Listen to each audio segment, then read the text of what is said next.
Good afternoon, welcome to VANIK-IAS. We will discuss current affairs of 31st October, and first we will discuss objective questions and MCQs. With reference to UDAN scheme, consider the following statements.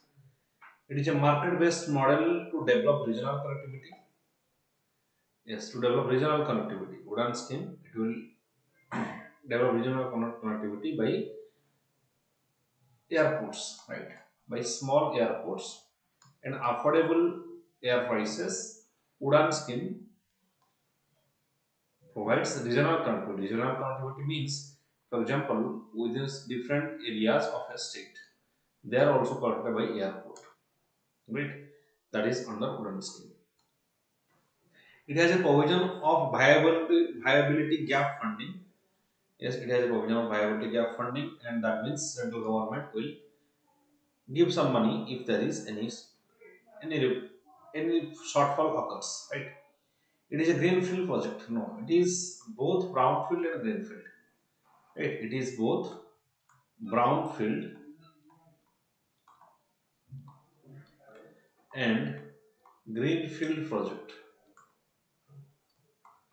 Both brownfield and greenfield project. It is UDAN scheme. Right? And what is both brownfield and greenfield project? What do you mean by brownfield? Brownfield means already existing project. Brownfield means already existing project, and you are developing an existing project. That is brownfield. Greenfield means you are starting a new project. That is greenfield project. So one and two options are right with respect to UDAN scheme.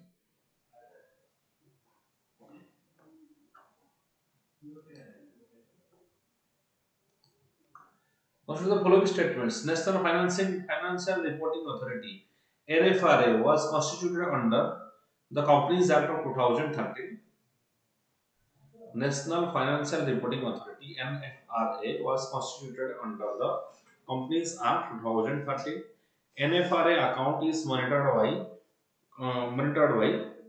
Comptroller and Auditor General of India. Yes, it is monitored by Comptroller and Auditor General of India. NFRA cannot undertake investigation of companies which listed outside Indian stock exchange. This is wrong. It can NFRA this can take can undertake investigation that is outside, that is also outside of Indian stock exchange, and also the companies inside three stock exchanges of India. Right. So one and two options are right. And it is monitored by Comptroller and Auditor General of India (NFRA). It provides accurate database. It is creating a accurate database of companies. Accurate database of companies. Accurate database of companies. Right.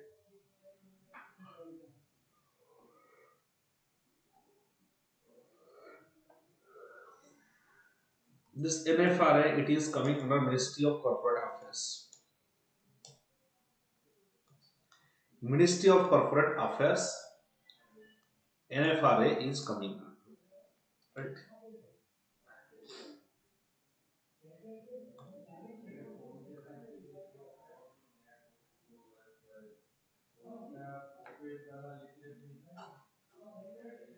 So one and two options are right.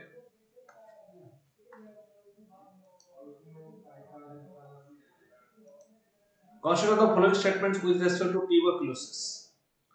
Tuberculosis is caused by bacteria, Mycobacterium tuberculosis, that most often affect the lungs. Yes, it caused by Mycobacterium tuberculosis that most often affect the lungs. People infected with TB are very high risk of falling ill with TB. No. Usually they are dormant, and if the person is of lack of immune system, then they become active inside the host or inside the person after the person fall TB, right?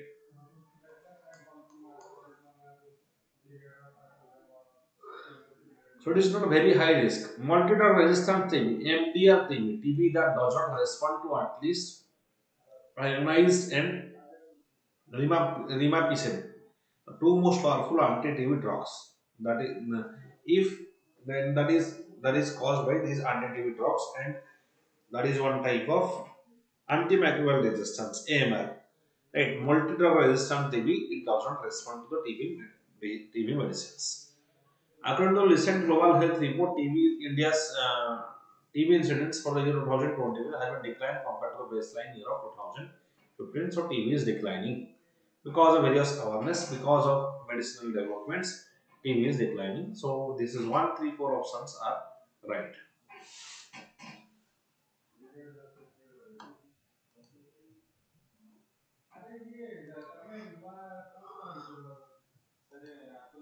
What are the following statements about cotton cultivation in India? Cotton is mainly a kharif crop. Yes, it is a kharif crop. Black soil or regur. It is called as regur, found in the Deccan areas. Is best suited for cotton cultivation. Cotton is mostly grown in monoculture, yes, and it is a very pesticide intensive crop. BT cotton is the only gem crop technology approved in India which is cultivated widely. Yes, BT cotton is approved. BT brinjal is not approved, not approved. BT brinjal is not approved, and BT and DMH mustard is also not approved. So the only cotton is approved. It is the only GM crop or genetically modified crop which is approved in India. Best suited for regular crop or black soil. It is mainly a kharif crop. Kharif crop means during the rainy season, right? Rainy season. It is a kharif crop. Also slightly temperature is around 25 to 30 degrees Celsius, and rainfall, adequate rainfall is essential for cotton cultivation. Especially the eastern India or Bangladesh, they produce huge amount of cotton. Now um, most of the farmers they are using BT cotton. Now they are using BT cotton because that is pest resistance and dust resistance.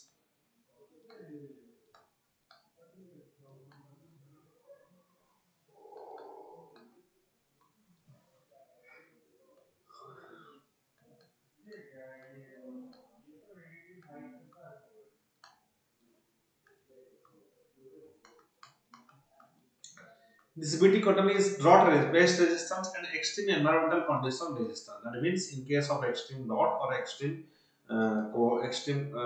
rainfall, it can survive, or extreme, right? It can survive. The term cry A1 SC or cry 2 AB, where they are used, they are used, they are genes using genome editing. They are the genes using genome editing. All our characteristics are mentioned in genome, right? And genome editing is possible by CRISPR technology. It has molecular seizure that cut down a particular genome cut down a particular genome, because genome may cause various hereditary diseases as well, and there is no cure at present for those hereditary diseases.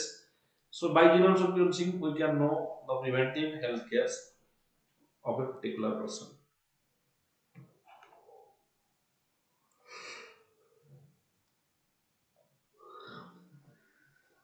Exercise Garuda 7. Exercise Garuda, it is a bilateral Air Force exercise between India and France held annually. Bilateral Air Force exercise between India and France held annually. The seventh edition held from October 10 to October 20 in Jodhpur. Bilateral Air Force exercise, that is exercise Garuda, between India and France. India and France India has purchased parafel from France. This is fourth time it has been conducted in India. This is wrong. As it is exercise step, more of 7, so it is seventh time conducted in India. Right? Garuda 7.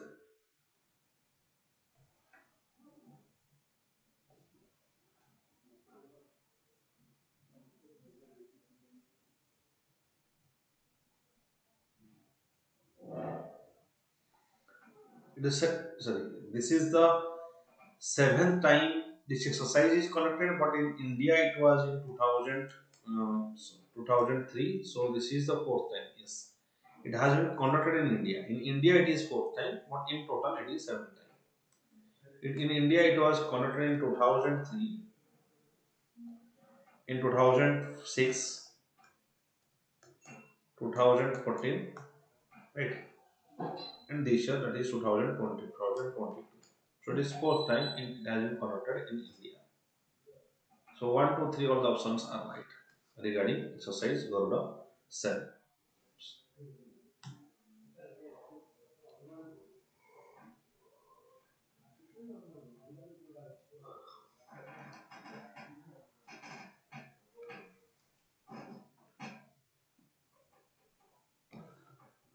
What is the following statement with reference to exercise index? The exercises are initially known as exercise Lion King. Simbex 2022 is being conducted in two phases called as Harvest phase and the sea phase.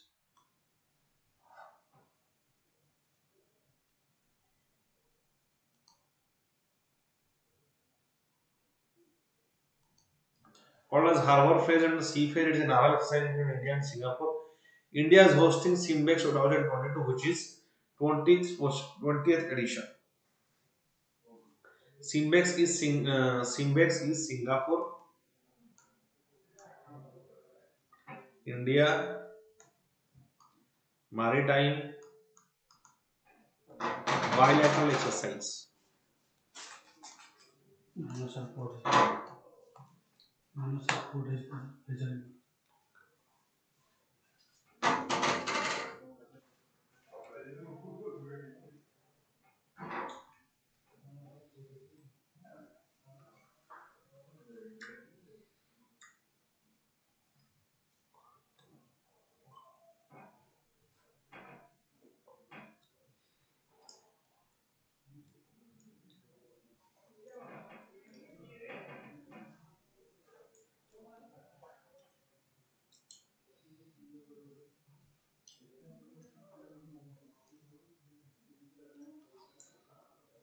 Okay.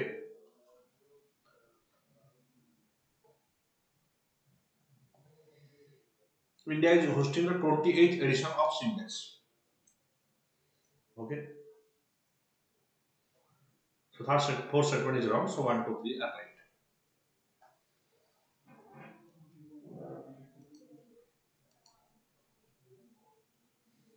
Kothari Commission.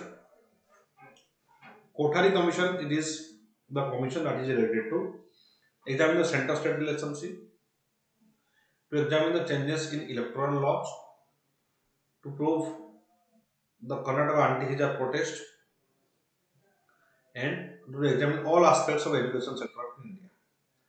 Kothari Commission, it is related to education sector. Right? It has recommended the famous recommendation of Kothari Commission was that 6% of the GDP should be spent for education. Kothari Commission, it came in 1964. It says that 6% of it is about 6% of the total GDP must be spent for education. So that is Kothari Commission. The famous Center State Relation Committee are Rajman Committee or your Sarkaria Committee, Punchi Commission or a Center State Relationship. So here D is the answer. If the RBI decide to adopt an expansionist monetary policy, which of the following it would not do? Expansionist monetary policy means That means huge amount of liquidity. Expansion means liquidity increase, high amount of money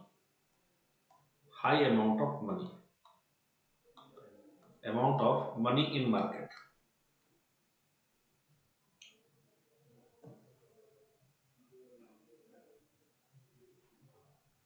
money in market.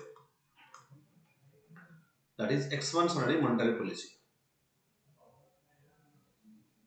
Which of the following would it not do? That is called an optimized statutory liquidity ratio, increase the marginal AC.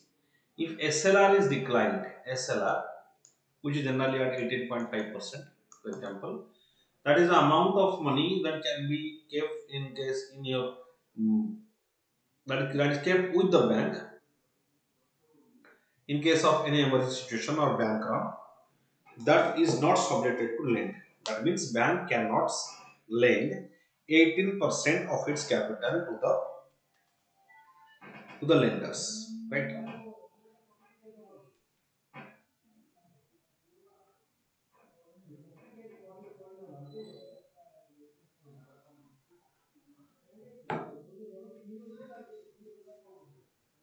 To the lenders. Okay, so if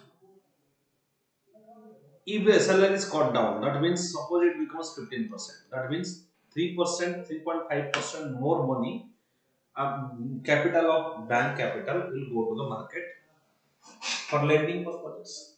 So money in the market increases. That is what we call as expansionary monetary policy. The question is that which it would not do. So if they do this, then that will increase the monetary supply. So it will not. So this is not the answer. Right. Increase marginal standing facility.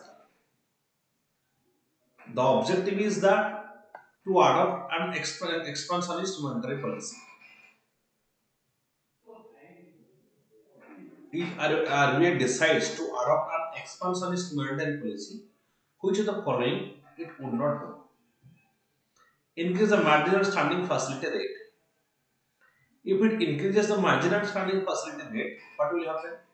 That will it is what is MSF? MSF is given short term loan. It is a loan interest. It is the interest for short term loan. For short term loan. So interest for short term loan, if that increases, then obviously bank will have less money or they will take less money. So that will hamper the expansionary monetary policy. First, to satisfy the expansionary monetary policy. If you reduce the statutory liquidity ratio, more money will go to the market or bank will release more capital to the market. But second is against it, against the expansionist policy. Because if RBI increase the interest rate, then bank will not take money. So that will hamper the marginal standing facility rate. Or cut the bank rate repo rate. If RBI bank rate means long term loan. MSI means short term loan by RBI to the bank, and bank rate means long term loan by the RBI to the bank. If that is reduced, if bank reduce the bank rate, what will happen? Huge amount of loan will be taken by the bank, and that is what we call as expansionist monetary policy. So obviously this option will be, this will satisfy the expansionist monetary policy. So my second statement is the answer. That is 2 only is the answer. It increases the marginal standing facility rate.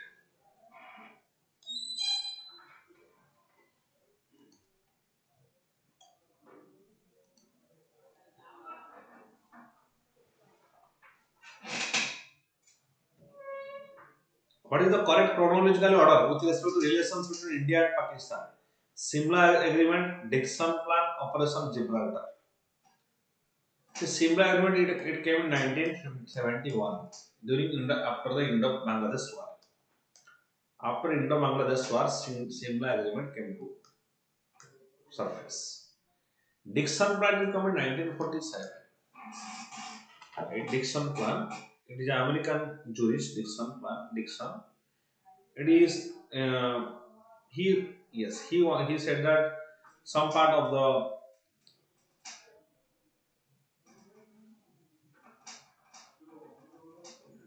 Jammu and Kashmir will go to the Pakistan and it is 1950, right? 1950 rest will be with India. There is dividing Jammu and Kashmir into two and more phases. That is the example. And Operation Gibraltar came in 1965. That is Pakistan has started this Operation Gibraltar. That is motivating the local people against the Indian army. That is what Operation Gibraltar it says. Motivating local people against Indian army. So obviously Dixon plan will be first. Then third, three Operation Gibraltar will be third. And one is single element. That is the so A is the answer.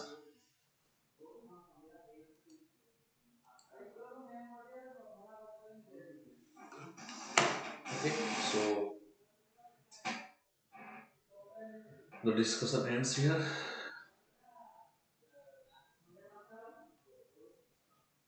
Now we'll discuss prelims facts.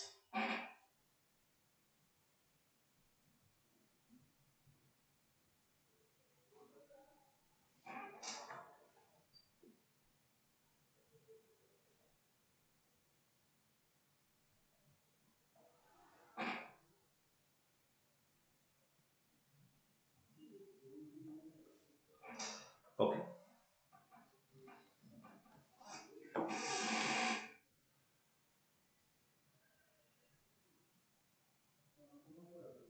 Exercise Garuda 7. What is this exercise Garuda 7? Indian Air Force and Air Force and French Air and Space Force is participating in a bilateral exercise called as Garuda 7. It is bilateral Indo-French large force employment warfare exercise. French participants are Rafale fighter aircraft, A330 multi-role tanker air transport aircraft. Indian participation are Su-30 MKI, Rafale LCA Tejas, Jaguar fighter aircraft, light combat helicopter, and Mi-17 helicopters. These are Indian participants in exercise Garuda. This is the 7th edition of bilateral exercises. First, third, and fifth edition are conducted in India in 2003, 2006, and 2014. This is the 7th edition of bilateral exercises.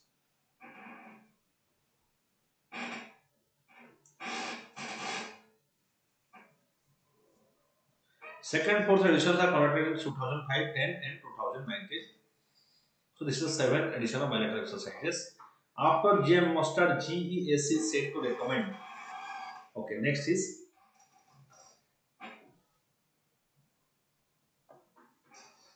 GEAC is said to recommend environmental release of bias herbicide tolerant cotton. Bias herbicide tolerant cotton. After the University Transgenic Hybrid Mustard in Indian Biotechnology Regulator is said to recommend the environmental release of a genetically modified cotton, that is German multinational company Bayer AG, that allows farmers to spray glyphosate, glyphosate. So GEAC recommends environmental release of Bayer's herbicide tolerant cotton. Earlier we had BT cotton and BT and the DMH mustard is recommended by the GEAC. Now, the regulatory body Genetically Engineering Applied Committee has constituted an expert subcommittee under Department of Biotechnology. Scientist Sanjay Kumar Misra,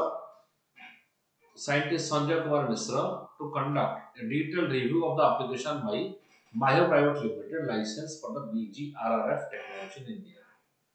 The BGRRF cotton has already undergone biosafety research in field trials by 2013.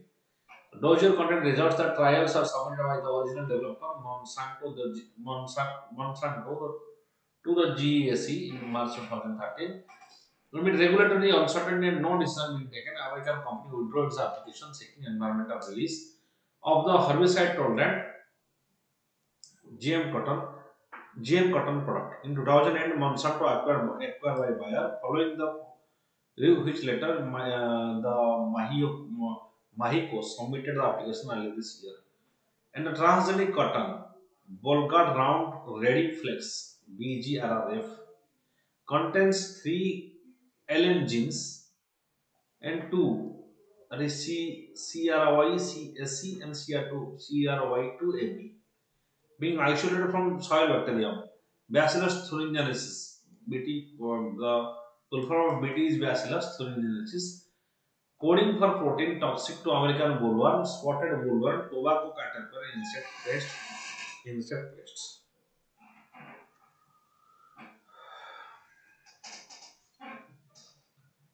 So these are the yes. So this CRI1AC and CR2 these are the genes that are used in the genome sequencing of transgenic cotton.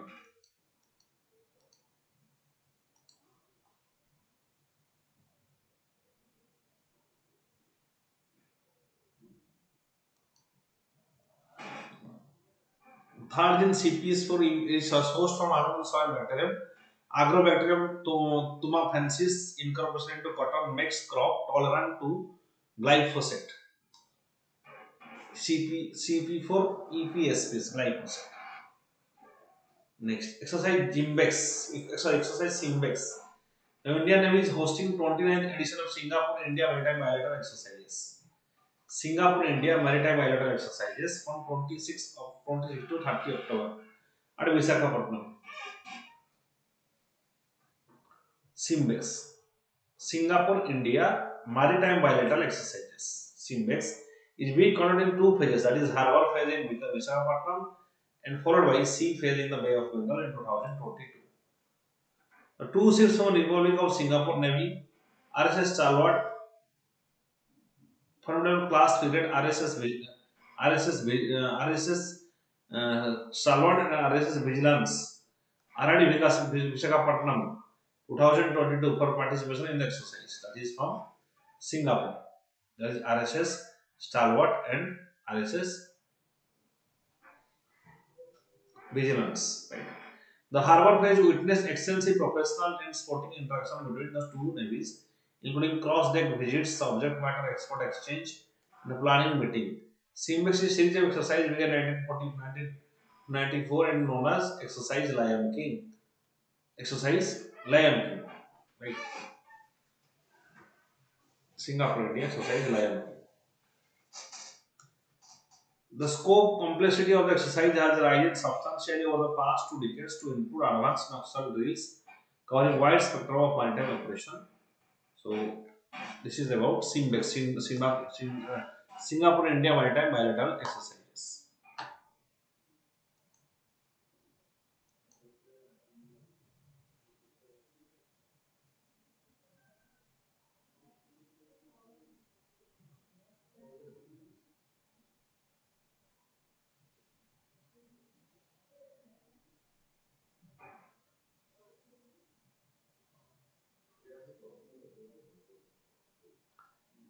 The exercise exemplifies high level of cooperation between India and Singapore in the maritime domain. It also highlights commitment to contribute to nation toward enhancing maritime security in the Indian Ocean region. Next, WHO TB Global TB Report. WHO Tuberculosis Report. WHO released Global TB Report 2022. The report notes impact of COVID-19 pandemic on the diagnosis, treatment, burden of diseases for TB all over the world. So the global TB report is released by WHO. The TB incidence for the year 2021 is 210 for 1 lakh population compared to the baseline year which was 256. So there has been decline 18% decline and 7% is better than the global average of 11%. The figures also place India 36th position in terms of incidence rates from largest to small incident numbers. While COVID-19 pandemic impacted TB program across the world, India has able to successfully offset the disruption caused through introduction of a critical intervention in 2021-2022. This led to a national TB elimination program notifying over 2.1 to 21 lakh point 4 lakh TB cases, higher than 2020.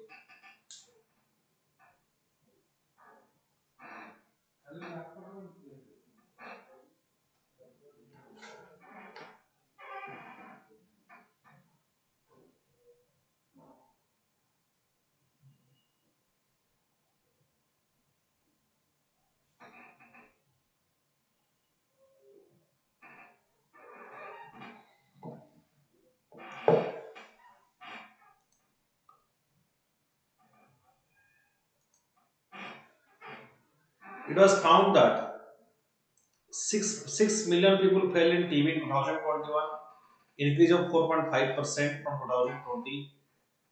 The burden of drug resistant TB increased by 3%, that is around. There is also first time many years increase has been reported by the numbers of people falling ill with TB and drug resistant TB. Drug resistant TB it happens because of various types of antibiotic, right? Various types of antibiotic that lead to drug resistant TB in various patients. That is called as antimicrobial resistance, AMR, antimicrobial resistance. The number of people provided the treatment and multi-drug resistance has declined between 2019 and 2020. In a success can be attributed to array of forward-looking measures implementing the program through the years, such as mandatory notification policy to ensure all cases reported to the government, intensified door-to-door active cases finding drives to screen patients. In 2021, over 22 crore people were screened for TB. The aim has been to find and detect more cases to arrest onwards transmission of this disease in the community, which has contributed to decline of the incidence. So door case finding, mandatory notification and forward-looking measures of the Indian government that lead to decline in the TB number of TB in case of India, but in case of whole world, the number of TB cases are increasing. The persons falling under multi-drug resistance or multi-drug resistance MDR is also declining. Multi-drug resistance in all over the world is increasing, but in case of India, they are controlled.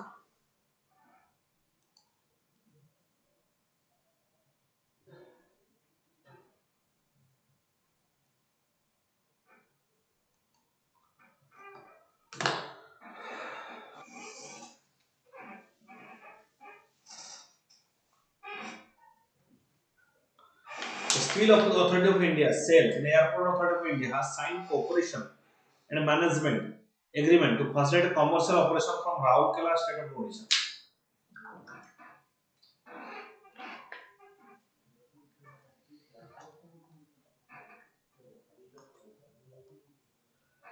पूरे देश का आम नागरिक has launched regional connectivity scheme RCS under Ministry of Civil Aviation 2016.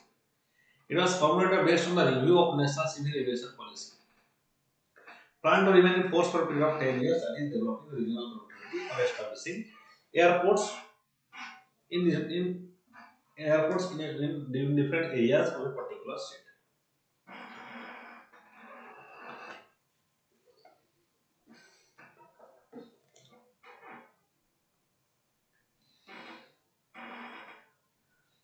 Under this scheme, regional connectivity scheme has been created which funds viability gap funding requirements of the scheme through a levy of short-term domestic through a levy on short-term domestic flights. VGF means grant one time or deferred, provided to support infrastructure projects that are economically justified but fall short of financial viability. Right?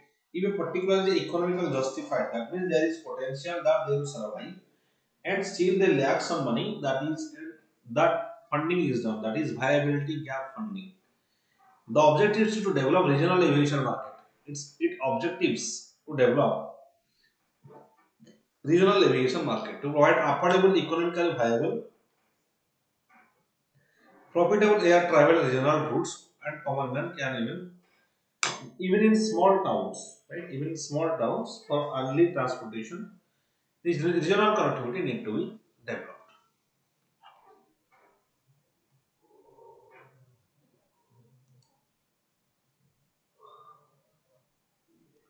Features: the scheme envisages providing connectivity to unserved and unreserved airports in the country through revival of existing airstrips or airports. So that is both greenfield and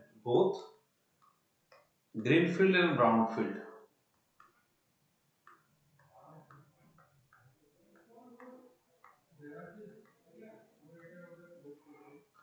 Unserved airports are those who do not have more than one flight a day.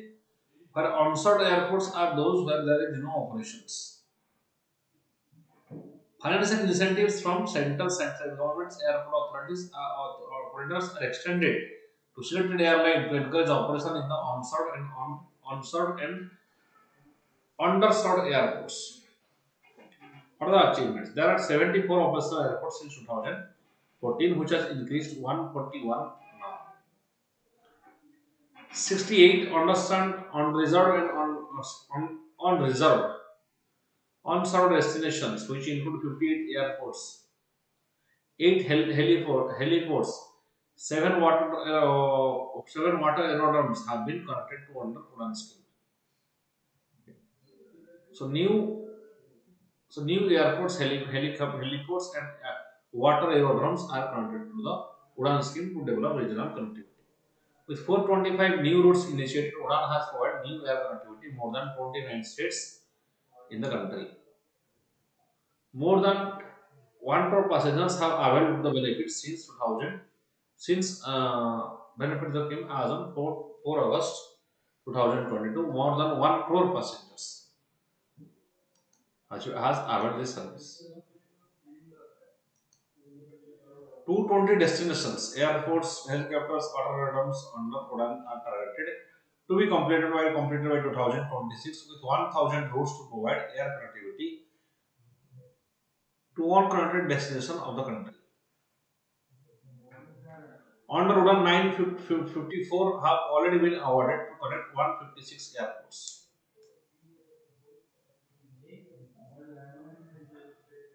Awards: the RCS Udan has awarded Prime Minister Award for Excellence for Public Administration under Innovation category 2020. The Republic Day tablet 2026 January 2022. Udan was adjusted as the best tablet Ministry of Defense.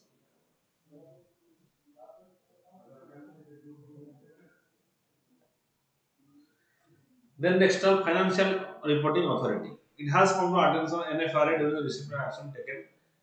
Professional misconduct of statutory auditor CS Om Prakash Agrawal of a listed company, right? So professional misconduct done by the statutory auditor CS Om Prakash Agrawal of a listed company. So NFRA is taking disciplinary action against him. That is National Financial Reporting Authority.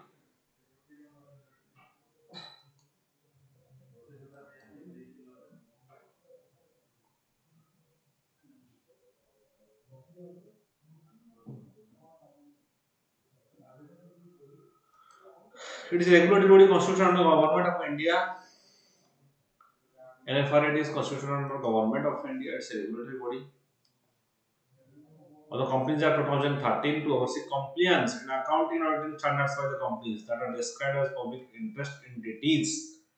So those companies which are verifying or auditing, their accounting will be audited by NFRA. The Companies Act requires MFRA to have a chairperson and who will be appointed by the central government, maximum 15 members. The Companies Act requires NFRA. There will be 15 members and chairperson will be appointed by the central government.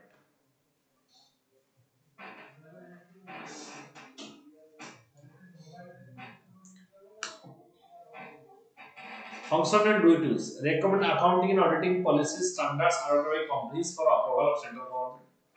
For approval of central government, these companies, they will recommend accounting and auditing policies.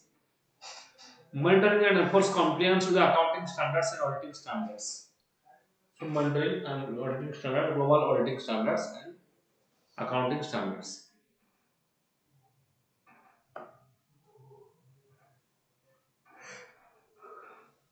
Oversee the quality of service of the profession associated with ensuring compliance with such standards. Also suggest measures to implement the quality of service. Protect the public interest and the interest of investors, creditors and others associated with the company's bodies. So these are the functions of NFRA, that is monitor the compliance with accounting standards and transparency and accounting and auditing of companies under transparency, all these things, protect public interest and interest of investors, oversee quality of service of professionals associated with ensuring compliance. So those who are auditing, they should have proper compliance in the parameter in which they should audit, that is That is for that reason there is NFI.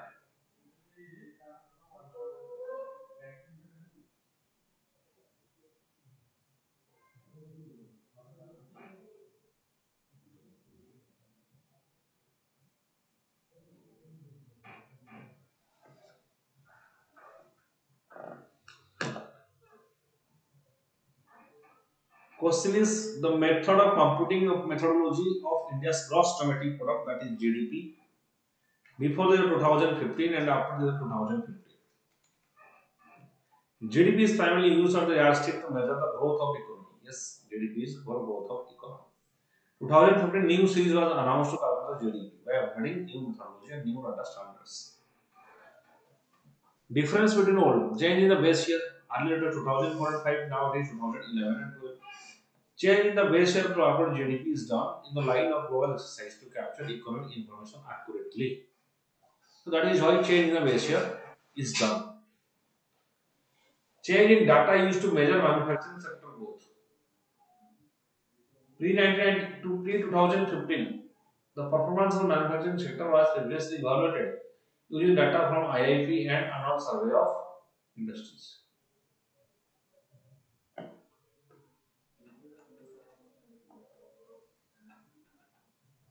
So the performance sector was previously evaluated using the form of IIP and annual survey of industries.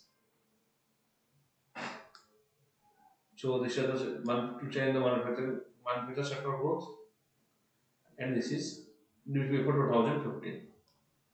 Now we'll see after 2015 what happened.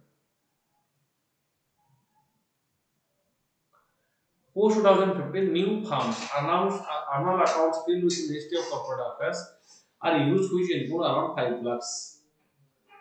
GDP at factor cost replaced by GDP at market price. GDP at factor cost was calculated, adopted the international prices of GDP market price and for sector wise estimate, thus value added at basic price.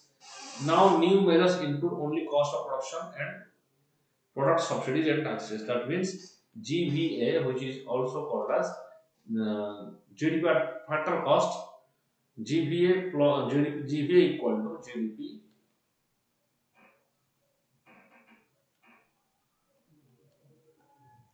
GVA equal to GDP plus taxes minus subsidies. That is GVA.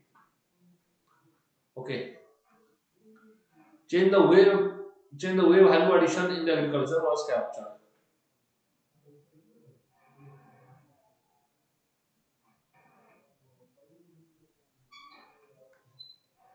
It was conformed to the value addition of farm products. Value addition in agriculture is now taken beyond the procedure.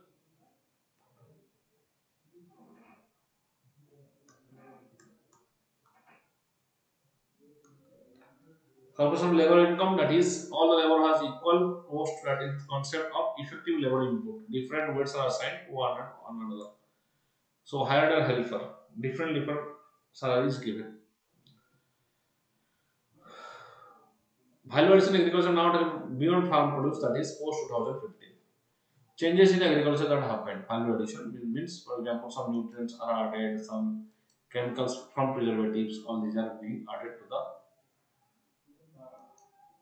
food. Capturing income generated by financial sector. 2015, financial cooperation in the private sector other than banking and insurance was limited to few mutual funds.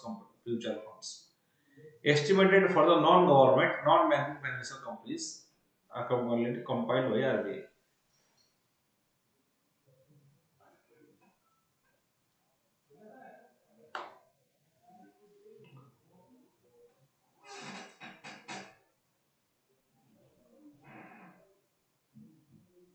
Just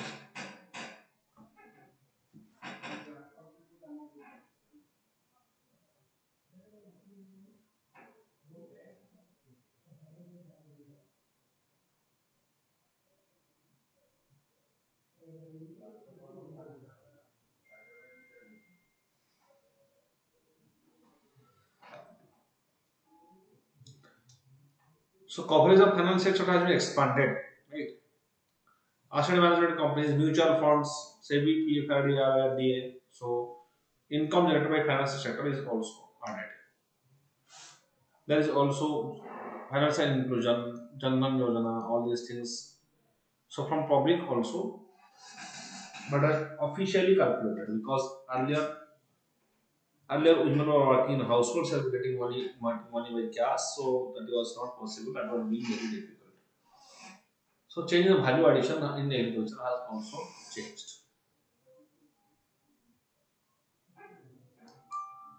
So like this video and share this video and subscribe to VANIK-IAS. Thank you.